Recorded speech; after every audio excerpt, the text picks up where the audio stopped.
Right here, 89.5 The Wave, and I do believe we have a very important caller on the line. Oh, caller, you there? What's up? What's up, y'all? This is your boy Jason Little, R&B singer. Man, tell them about the resume right quick. First started out with my professional career. I was a member of St. Louis group, Old School. Old School was discovered by Keith Sweat. Discovered by Keith Sweat, so we did that, did a lot of tours, a lot of traveling, videos, magazines, and we were Universal Records in New York City. From then, after the group broke up, I eventually moved back to New York, where I ended up being the background singer for Trey Songz.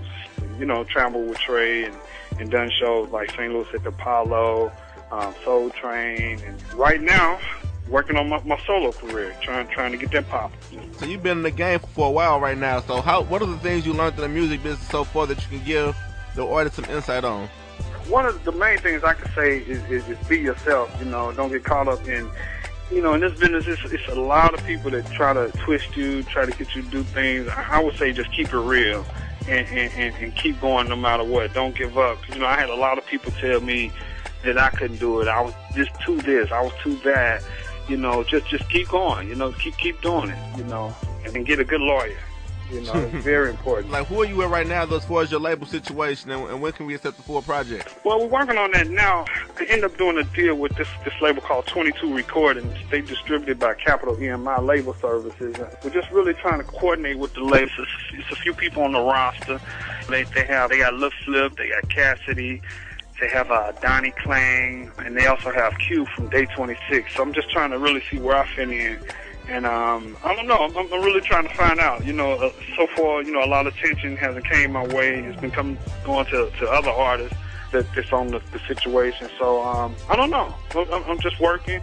You know, I'm trying to get my album finished, and I guess we'll see what happens from that point. Now, how was the experience being one of the backup singers for Trey Songz? And are there any? I know there's definitely a lot of positives to it. Are there any negatives to it that we know about, that we don't know about? Oh, it was great, man. It was, you know, like when I started working with Trey, you know, we actually started before anything ever came out on Trey. So that's when we started, you know, rehearsals and started doing shows and stuff. We were doing a whole lot of industry shows. And then his record came out and we just were touring. And it was lovely, man. It was some of the best experience I had, you know, being on the road, man. We just kicked it, man. And the business was tight. I never had a problem with anything. It was lovely. And I knew then that he was going to do it. You know, I could tell.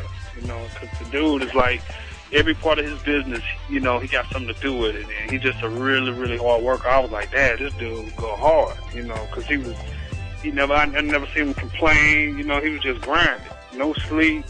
You know, there was times where I could rest and sleep, but he had to just keep going. And I always seen him do it, you know, with a smile on his face. So I knew he had what it takes to be where he is now. Name one negative in your career. Like, give me a time that something went wrong. I really want to hear about some of the flaws of the industry. Yeah, you're trying to get me in trouble. But yeah, it's a whole lot of negatives. I can say one thing, you know, I don't want to say any names or what situation, but throughout my career, I've been ripped off a lot as far as like not having the business tight, you know, by major artists. You know, the business is sneaky, it's real cutthroat. And, you know, when you working with certain people and certain artists that has names and they have labels, and they'll get you. They get you hemmed up in these contracts. So I would say that's a negative. Get that lawyer. So let us know some of the responsibilities of a background singer. Like, do you all just do the background singing, or are there other duties you all have? And do you all just do the backup singing for the concerts, or are you also on the albums as well? I wasn't on the album. No, I wasn't on the album because by the time that I got with Trey, his first album was already done. So yeah, it's just all the live stuff he did, and all the like the television stuff, and all the live shows and showcases. You know, like we had a lot of extensive rehearsals, you know, before we did our first show and stuff. You know, and also too, you know, being in the background, they allowed us, you know, sometimes to, you know, to do little licks and things like that. And also, a few times I was able to open up for certain little shows. Then he would come out, and we just rock it out from there. What would you say was one of your biggest highlights of your career? I would say pretty much everything I've done. You know, being with Old School, that was a great highlight, man. You know, just having that opportunity, you know, having a video on BET and having a video on MTV, you know, being in all the magazines, that was like the biggest highlight. Then after that, I would say working with Trey, you know, because it had been a few years, you know, since I had did anything like that. So working with Trey in like 2004, and that was a whole lot of fun, you know, traveling with him you know, him and his team and doing all the shows and venues. Now, how do you look at the state of R&B in St. Louis right now, or do you keep up with the scene? Yeah, pretty much I do. I like it. St. Louis, I believe, has great artists, R&B and hip-hop. There's a lot of talent here. Who are some of the young artists you think have a shot at making it in St. Louis? The young artists, but I like Aloha. She has a shot, a very good shot. And I also like Brad Young, you know, the movement he has, and the stuff he's doing. Before we get off the air, tell me about your future projects and performances, and also tell me about the brand new single, She Wanted Me. Well, right now, She Wanted Me out there, and so far the response is pretty good.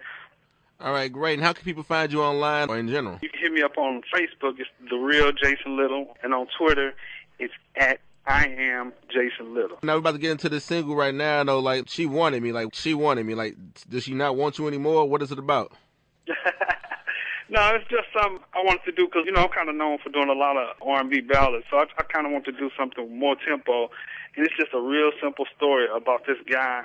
He in the club and he just tripping off this bad chick, and she into him. She feel him. She want him. So he just kind of talking about that. And then I got my boy Misfit on there. That's it. She wanted me.